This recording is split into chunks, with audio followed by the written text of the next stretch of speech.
Kunigal police ಠಾಣೆಗೆ ಮಹಿಳಾ ಆಯೋಗದ ಅಧ್ಯಕ್ಷೆ ನಾಗಲಕ್ಷ್ಮಿ ಚೌಧರಿ ಭೇಟಿ ನೀಡಿ ನಂತರ ಪತ್ರಿಕಾ ಮಾಧ್ಯಮದವರೊಂದಿಗೆ ಮಾತನಾಡಿದ ಮಹಿಳಾ ಆಯೋಗದ ಅಧ್ಯಕ್ಷೆ ನಾಗಲಕ್ಷ್ಮಿ ಚೌಧರಿ, ನಂತರ ಹೆಣ್ಣು ಮಕ್ಕಳಿರುವ ಶಾಲಾ ಕಾಲೇಜುಗಳಲ್ಲಿ ಉತ್ತಮ ಶೌಚಾಲಯವಿರಬೇಕು. ಅದರ ಫೋಟೋ ಮತ್ತು ವಿಡಿಯೋಗಳನ್ನು GPS ಸಮೇತ ಮಹಿಳಾ ಆಯೋಗಕ್ಕೆ ಕಳುಹಿಸಿ ಕೊಡಬೇಕು. ಮುಂದಿನ ದಿನಗಳಲ್ಲಿ ಕುಣಿಗಲ್ ಶಾಲಾ ಕಾಲೇಜುಗಳಿಗೆ ಭೇಟಿ ನೀಡುತ್ತೇನೆ. ಸಾರ್ವಜನಿಕರ ಸಹಕಾರ ಅತ್ಯಗತ್ಯ ಎಂದು ತಿಳಿಸಿದರು. ನಂತರ ಪೊಲೀಸ್ ಠಾಣೆಯಲ್ಲಿ ಹಲವು ದಾಖಲೆಗಳ ಪರಿಶೀಲನೆ, ಮಹಿಳಾ ಪೇದೆಗಳಿಗೆ ಆರೋಗ್ಯದ ಕಡೆಗೆ ಗಮನ ಕೊಡುವಂತೆ ಸೂಚನೆ. ಪೊಲೀಸ್ ಕೆಲಸದಲ್ಲಿ ಎಷ್ಟು ಒತ್ತಡ ಇದೆ ಎಂದು ನನಗೆ ತಿಳಿದಿದೆ. ಹಗಲು ರಾತ್ರಿ ಎನ್ನದೇ ಕರ್ತವ್ಯ ನಿರ್ವಹಿಸುತ್ತಿರುವ ಮಹಿಳಾ ಪೊಲೀಸ್ ಸಿಬ್ಬಂದಿಗಳು ಪೊಲೀಸ್ ಇಲಾಖೆಗೆ ವಿಶೇಷವಾಗಿ ಅಭಿನಂದನೆಗಳನ್ನು ತಿಳಿಸಿದ ಅಧ್ಯಕ್ಷೆ ನಾಗಲಕ್ಷ್ಮಿ ಚೌಧರಿ.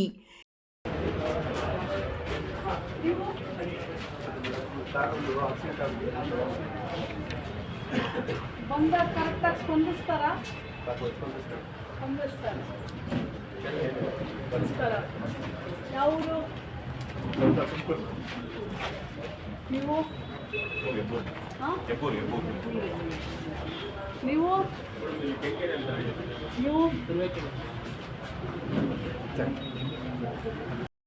ಸ್ಕೂಲು ಕಾಲೇಜ್ಗಳಲ್ಲಿ ಹೆಣ್ಮಕ್ಳಿರುವಂಥ ಕಾಲೇಜ್ಗಳಲ್ಲಿ ಶೌಚಾಲಯಗಳು ವರ್ಕ್ ಆಗಬೇಕು. ಅದ್ರದ್ದು ವಿಡಿಯೋ ಮತ್ತು ಫೋಟೋಗ್ರಾಫ್ಸು GPS ಫೋಟೋಗ್ರಾಫು ವಿಡಿಯೋಗ್ರಾಫು ನನಗೆ ಆಯೋಗಕ್ಕೆ ವರದಿ ಸಮೇತ ಕಳಿಸ್ಬೇಕು ಅಂತ ಹೇಳಿ ನಾನು ಆಯುಕ್ತರಿಗೆ ಬರೀತೀನಿ.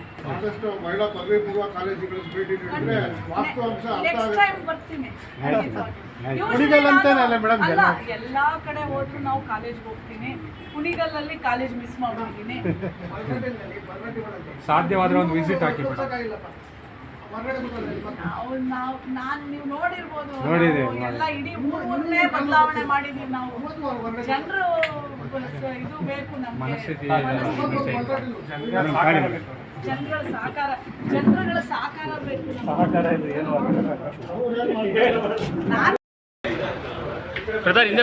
ಆಯ್ತಪ್ಪ, ಇಲ್ಲ ಅಂದ್ರೆ